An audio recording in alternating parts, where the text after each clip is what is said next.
Eh bien, à l'émission d'aujourd'hui, vous entendrez le témoignage de quelqu'un qui a vécu des moments très, très, très difficiles. Mais ça a aidé ces gens à s'approcher de Dieu. Rendons-nous auprès de Pierrette et de François. Pierrette et François Charon, bienvenue à l'émission Toute la Bible en parle. J'ai le plaisir de vous rencontrer pour la première fois aujourd'hui. Et avant l'émission, j'ai appris toutes sortes de choses et puis j'aimerais continuer à converser avec vous. J'aimerais vous demander ce que vous faites dans la vie tous les deux, à la maison, à l'église, comme travail séculier. Parlez-nous-en pendant quelques instants.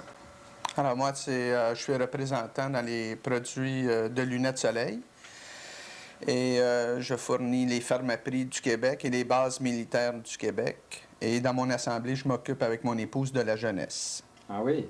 Oui. Ça, c'est un aspect que je ne connaissais pas. Et quand vous dites la jeunesse, l'âge de vos enfants ou puisque vous avez une famille? Nous avons une famille de 3 enfants. J'ai Roxane de notre union ensemble et mon épouse dans son premier mariage. Elle a eu 2 enfants. Ma Christine et ma Claudine, je sens qu'ils sont à moi aussi parce qu'on vit ensemble et puis on a été éprouvés ensemble, on a souffert ensemble, on a ri ensemble, on vit ensemble. Alors, c'est toute une belle famille. Puis, les activités que vous avez dans l'Église, c'est en tant que couple, tous les deux, vous vous occupez de la jeunesse? C'est ça. Depuis déjà un peu plus d'1 an, on est les responsables du groupe de jeunesse. On a des jeunes de 14 à 17 ans et on les amène à différentes activités. Justement, la semaine prochaine, on doit passer 3 jours ensemble en camping. Ah oui? Et puis... vous priez pour de la belle température. On espère qu'on va avoir la belle température. D'habitude, nous enregistrons à l'extérieur lorsque nous sommes dans le beau coin de Verchères. Et puis là, on est à l'intérieur aujourd'hui à cause de la température. Mais là, on va tout de suite... et vous, vous occupez, bien sûr, vous avez votre famille, et puis vous avez l'Église, et puis vous êtes des gens vraiment occupés, vraiment engagés à tout point de vue. Oui, en plus de ça, j'enseigne l'école du dimanche. Oui? Depuis pratiquement 5 ans. Les enfants vont à l'école la semaine, mais ils vont le dimanche aussi. Oui. Les enfants, dans nos assemblées, ce qu'on fait, c'est qu'on a un enseignement pour les adultes et on a un enseignement approprié pour chaque niveau d'âge. Personnellement, je m'occupe d'un groupe d'âge de 7 à 9 ans. Oui. Alors, vous êtes des gens vraiment actifs dans votre Église. Peut-être dire un petit peu où c'est l'Église, parce que moi, j'aurais envie là, d'y aller. Si je vous connais un peu, là, puis je me dis, bon, je vais aller faire un tour, peut-être. Est-ce que vous voulez me donner un peu les détails de ça? Nous sommes situés au Holiday Inn à Pointe-Claire. L'église s'appelle l'Église baptiste évangélique de l'ouest de l'île. Et les assemblées sont le dimanche matin pour les études et la prédication le dimanche soir à 6h30. Bon, maintenant, là, on va vous parler de ce qui est arrivé dans votre vie, la chose la plus grande dans votre vie. Il y a toutes sortes de circonstances qui sont reliées à votre changement de vie. À Toute la Bible en parle, nous avons vu défiler ici quelques 600 personnes au cours des années qui sont venues nous dire ce qui s'est produit dans leur vie. Et ça nous fait tellement plaisir que vous soyez là aujourd'hui. Votre histoire est différente de toutes les autres. Il n'y en a pas 2 pareilles.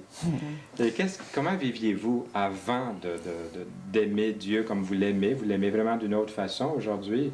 Ou comment, avant de connaître la Bible, vous la lisez à tous les jours? Et avant d'être engagé dans votre Église, comment viviez-vous? Mais personnellement, moi, j'avais 2 enfants d'un premier mariage. Et puis, pour moi, le mariage n'était plus quelque chose que je croyais, car j'avais eu une défaite qui m'avait marquée. Et puis, à travers la connaissance du Seigneur, j'ai appris que vraiment, le mariage, c'est quelque chose que Dieu croit, qu'il exige entre un homme et une femme. Et que lorsqu'on met Dieu dans nos vies en tant que couple, vraiment, on est assuré d'une réussite. Et j'ai lu un passage qui m'a vraiment marqué. On dit dans Matthieu que Dieu ne sépare pas l'homme et la femme dans l'union. Et que c'est un semblable un peu à une tresse. Pour que la tresse de cheveux tienne, on a besoin de 3 mèches. Et puis, le mariage, dans l'homme et la femme, eh bien, la 3e mèche, c'est Dieu. Et Dieu fait en sorte que le couple soit uni. Depuis quand Dieu est-il dans votre vie? Ça s'est produit quand? À quel moment? Ça a commencé par une nouvelle du 14 décembre, du 17 décembre 81, où on nous apprenait, mon épouse et moi, que notre enfant, il restait quelques mois à vivre à cause qu'elle avait un cancer. Et laissez-moi vous dire que quand vous avez une épreuve comme ça, une nouvelle comme ça, c'est... Comment vous avez réagi tous les deux à cette nouvelle-là? OK. Face à cette nouvelle, il y a beaucoup de choses qui nous passent à Vous avez l'esprit. pleuré? Ah, ouais. On a Oui. pleuré, on s'est imaginé un paquet de choses, on s'est dit pourquoi nous. On se voit tellement impuissant lorsque ça arrive. Puis dans notre cas, on a vraiment retourné à Dieu. On aurait pu se lancer dans la drogue, la boisson, la dépression, mais pour nous, on s'en est remis à Dieu. C'est ça qui vous a amené à Dieu. Mm. Quand vous avez appris cette nouvelle-là, au lieu d'en vouloir à Dieu, vous avez plutôt recherché Dieu. Non, au contraire, on a des étapes à passer. La première étape à passer quand on reçoit une nouvelle comme ça, c'est qu'on y croit pas. Le diagnostic, ils se sont trompés. La deuxième, c'est que, OK, c'est vrai, bon, qu'est-ce que je fais pour améliorer la situation? La troisième, c'est la révolte, justement. Et la révolte contre tout et contre même le Créateur, contre Dieu. La quatrième étape, c'est l'acceptation. Et la cinquième étape, c'est la résignation. À partir de ce moment-là, c'est là que, quoi qu'il arrive, on est résigné à la nouvelle. Parce que l'enfant était encore très jeune, 14 mois. C'est ça. Vous m'aviez dit 14 mois, donc c'est quand même assez jeune. L'enfant ne réalisait pas, mais vous viviez quand même ces différentes étapes-là. Mm.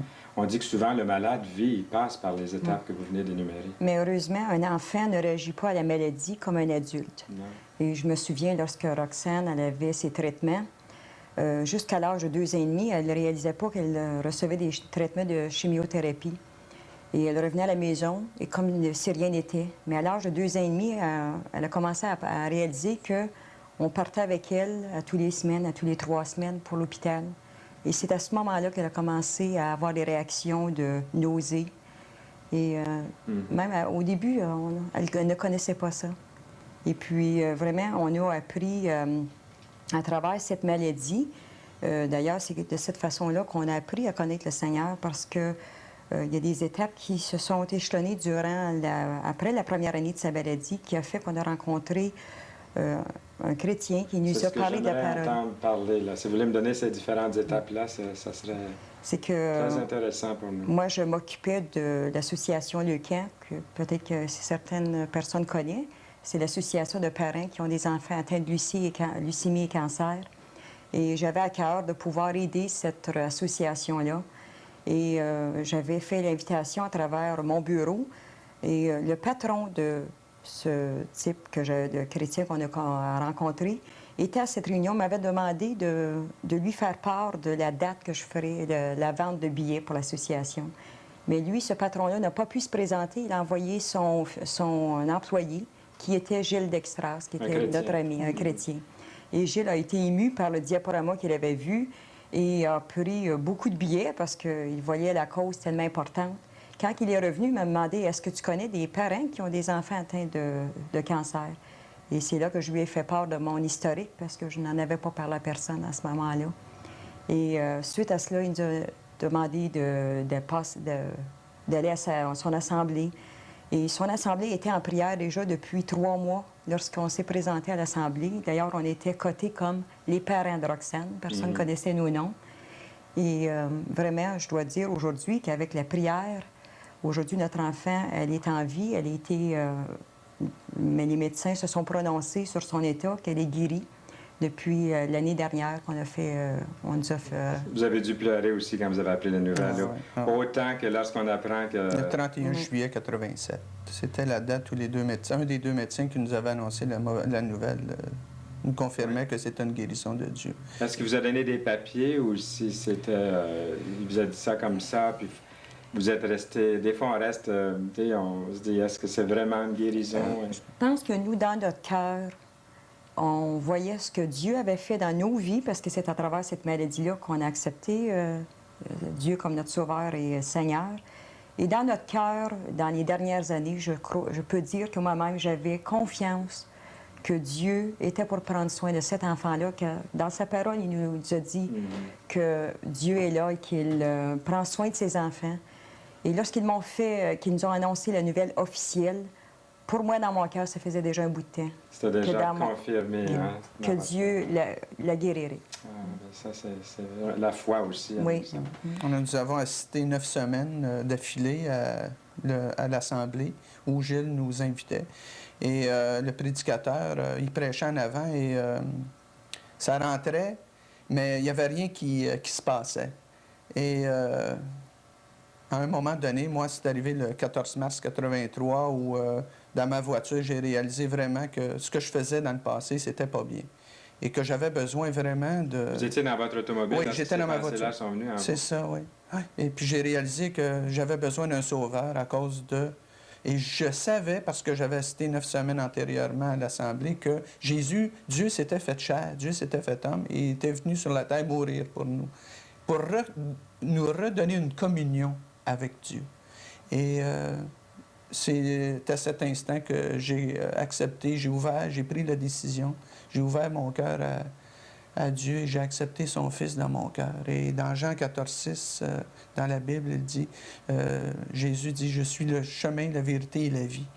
Nul ne vient au Père que par moi. » Et c'est à ce moment-là que j'ai eu ma nouvelle naissance, que l'Esprit de Dieu s'est révélé en moi. Parce que l'homme n'est pas porté à rechercher Dieu. C'est Dieu qui se révèle à l'homme. Et